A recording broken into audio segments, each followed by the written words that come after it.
بسم الله الرحمن الرحيم۔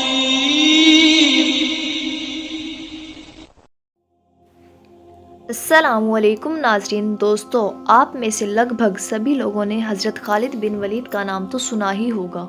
کیونکہ حضرت خالد بن ولید کی گنتی نہ صرف تاریخ کے بلکہ دنیا کے بھی سب سے بہادر جنگجوؤں میں کی جاتی ہے۔ حضرت خالد بن ولید ہی تاریخ کے وہ پہلے اور آخری انسان ہیں کہ جنہوں نے اپنی زندگی میں لگ بھگ 100 سے بھی زیادہ جنگیں لڑی تھی، اور ان ساری کی ساری جنگوں میں حضرت خالد بن ولید کو جیت نصیب ہوئی تھی۔ یعنی حضرت خالد بن ولید تاریخ کے وہ واحد جنگجو ہیں کہ جنہوں نے اپنی پوری زندگی میں ایک بھی جنگ نہیں ہاری تھی۔ آج کی اس تحریر میں ہم آپ کو اس بہادر جنگجو کی تاریخ سے جڑے ایک ایسے واقعے کے بارے میں بتائیں گے کہ جس کو سن کر آپ سبھی لوگ حیران رہ جائیں گے، کیونکہ یہ تاریخی واقعہ نہ صرف بہت زیادہ ڈراؤنا بلکہ عجیب بھی ہے۔ حضرت خالد بن ولید سے جڑی اس ڈراؤنی اور انوکھے واقعے کے بارے میں بات کرنے سے پہلے ہم آپ کو یہ بتاتے چلیں کہ آپ میں سے زیادہ تر لوگ یہ بات تو جانتے ہی ہوں گے کہ مسلمانوں کے سب سے مقدس شہر مکہ میں پیغمبر حضرت محمد صلی اللہ تعالیٰ علیہ وآلہ وسلم کے پیدا ہونے سے پہلے زیادہ تر لوگ بتوں کی پوجا کیا کرتے تھے، یعنی پتھر اور آگ جیسی چیزوں کو اپنا خدا مانتے تھے۔ نہ صرف خدا مانتے تھے بلکہ ان پر جان دینے کے لیے بھی تیار رہا کرتے تھے۔ ویسے تو مکہ والوں کے بہت سارے دیوی دیوتا اور خدا موجود تھے، لیکن ان سب میں سے جن 3 خداؤں کو وہ سب سے زیادہ مقدس مانا کرتے تھے وہ 3 دیویاں تھیں کہ جن کو لات، منات اور عزا کے نام سے جانا جاتا تھا۔ مکہ میں کعبہ کے ساتھ ساتھ بہت ساری جگہ پر ان تینوں دیویوں کے بت موجود ہوا کرتے تھے۔ مکہ کی سب سے زیادہ مشہور ان تینوں دیویوں میں سے بھی ایک دیوی کہ جس کو عزی کے نام سے جانا جاتا تھا، اس کا سب سے خاص اور سب سے بڑا مندر مکہ شہر سے باہر موجود تھا۔ یہ مندر مکہ شہر سے طائف شہر کی طرف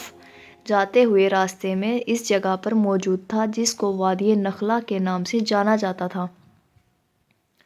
مکہ شہر سے دور موجود ہونے کے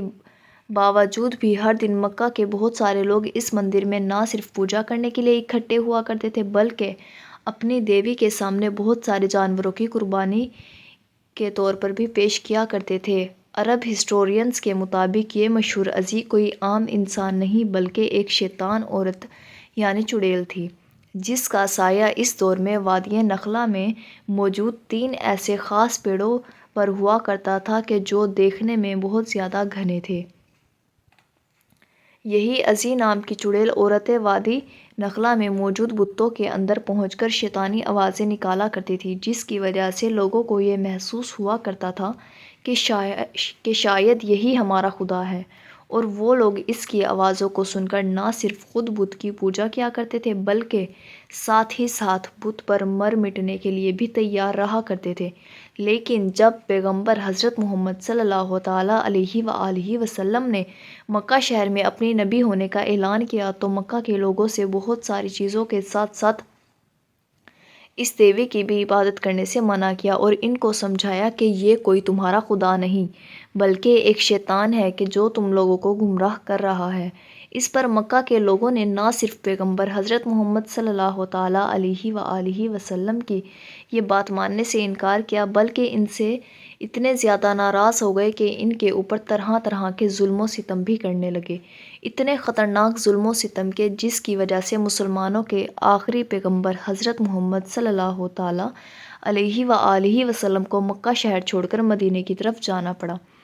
لیکن قسمت سے 10 سال گزرنے سے پہلے ہی پیغمبر حضرت محمد صلی اللہ تعالیٰ علیہ وآلہ وسلم ایک بار پھر سے مکہ شہر میں واپس آئے، اور اس بار پیغمبر حضرت محمد صلی اللہ تعالیٰ علیہ وآلہ وسلم مکہ شہر میں ایک عام انسان کی حیثیت سے نہیں بلکہ فاتح کی حیثیت سے آئے تھے، کیونکہ آپ کو بتاتا چلوں کہ 629 عیسوی میں مسلمانوں کی فوج نے پیغمبر حضرت محمد صلی اللہ تعالیٰ علیہ وآلہ وسلم کی لیڈرشپ میں مکہ شہر کو پوری طرح سے فتح کر لیا تھا۔ مکہ کے فتح ہونے کے بعد جب شہر کا پورا کنٹرول پیغمبر حضرت محمد صلی اللہ علیہ وآلہ وسلم کے ہاتھوں میں آ گیا تو پھر انہوں نے ایک دن حضرت خالد بن ولید کو ان کے 30 ساتھیوں کے ساتھ وادی نخلا کی طرف جانے کا آرڈر دیا۔ دوستو، وہی خالد بن ولید کہ جن کو اسلامی تاریخ کا نہ صرف سب سے طاقتور سپہ سالار مانا جاتا ہے بلکہ اگر یہ بھی کہا جائے کہ ان کی وجہ سے ہی مسلم دنیا سب سے پہلے سپر پاور بنی تھی تو شاید یہ کہنا غلط نہیں ہوگا، کیونکہ دوستو یہی وہ مسلم سپہ سالار تھے کہ جنہوں نے کچھ دنوں کے اندر ہی لگ بھگ پورے ہی مڈل ایسٹ کو فتح کر لیا تھا اور پرشین اور بیزنٹائن جیسی طاقتور سلطنتوں کو اپنے سامنے جھکنے پر مجبور کر دیا تھا۔ جزاک اللہ خیر الرازقین۔